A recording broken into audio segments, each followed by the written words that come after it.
Hello les filles, puisque dans l'offre de lancement du nouveau site internet, nous avons mis la plaque 17. Je vous fais une petite vidéo mode d'emploi, trucs et astuces, mais on commence par la base, la préparation du matériel. Il vous faudra des vernis de nail art afin de stamper, un tampon loupe dont il faudra prendre soin, je vous montrerai ça après, et une raclette plastique souple. Ensuite, pour le nettoyage, eh bien, quelques cotons, du dissolvant, peu importe lequel. Et la petite astuce, donc le stylo correcteur, à vous de le remplir. Moi, je le remplis et j'aime aussi l'utiliser par trempage. Je recycle un vieux bain dissolvant et je le mets dedans. Ça me fait comme un encrier et là, le nettoyage est juste hyper facile. Puis, revenons-en à notre tampon loupe qui lui est fragile. Donc, deux options pour le nettoyer. Soit un bout de scotch que vous roulez sur lui-même, soit, moi, en l'occurrence, c'est ce que je préfère. Un rouleau peut retirer les poussières des vêtements. Au moins, je ne m'embête pas avec le scotch et ça nettoie parfaitement. Ce tampon a tendance à pas trop apprécier le dissolvant. Ça pourrait d'une matifier la loupe et ne plus voir aussi bien à travers, de deux matifier le support plastique. Donc, préservez-le au maximum du solvant. Petite astuce de plus, mieux on est organisé, mieux c'est. Donc moi je me prépare un petit mouchoir en papier histoire de poser ma raclette et de ne pas m'en mettre plein les doigts. Donc maintenant ma base est faite, moi j'ai choisi un vernis rouge, mais pour vous ça peut être un vernis classique sec ou un semi-permanent ou un gel dégraissé bien sûr. Pour ce qui est de ma couleur stamp, j'ai choisi le nude qui est un rose pastel légèrement grisé. Là je vous montre donc la partie de motif que je vais utiliser. C'est parti, une belle goutte de vernis en début de motif. Je raclette inclinée, un geste net. Là, j'attends pas, j'effleure, c'est une rotation rapide et légère. Et après, là, je prends mon temps, je regarde à travers ma loupe et je presse fort pour englober l'ongle.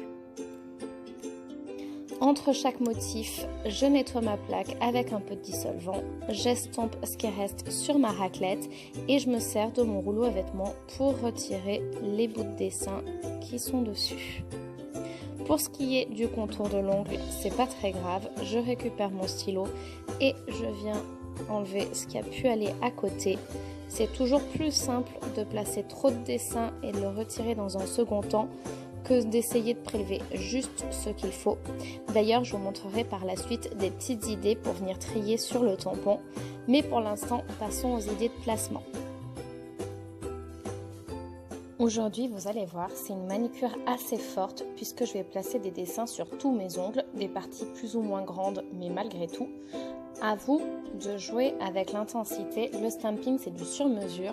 À vous de faire un doigt, deux ou tous. C'est vraiment selon vos envies et selon l'occasion aussi. Je viens de penser, pour toutes celles qui ont des difficultés à stamper, je vous ferai une petite vidéo bonus, soit en fin de celle-ci, soit sur une vidéo séparée sur comment rouler sur la plaque. C'est vraiment la clé pour avoir un stamp parfait. Après, pour ce qui est du placement, là, comme vous le voyez, on a du temps. On peut s'amuser aussi, si on se rend compte que la totalité du dessin ne nous plaît pas, à retirer soit au doigt, soit avec la petite carte raclette, les parties qu'on ne veut pas. Et du coup, avoir juste des petites parties qui courent par-ci, par-là, ça peut être sympa. Alors vous verrez finalement, je vais changer le motif sur mon annulaire. J'avais envie de quelque chose d'un peu plus fort, en gardant mon pouce et mon annulaire assez chargés. Et vraiment sur les trois autres, ça sera juste des petits bouts de dessin qui grimpent. Voilà, je trouvais ça plutôt sympa. J'espère que ça va vous plaire.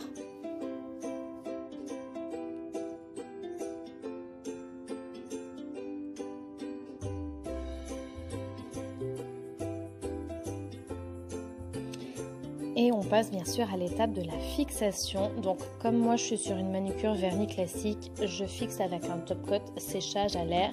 Donc là c'est notre top coat de la gamme Excellence Nail Art qui est exprès un petit peu plus épais qu'un top coat classique. Mais après si vous avez un top coat un peu effet gel, ça peut tout à fait fonctionner.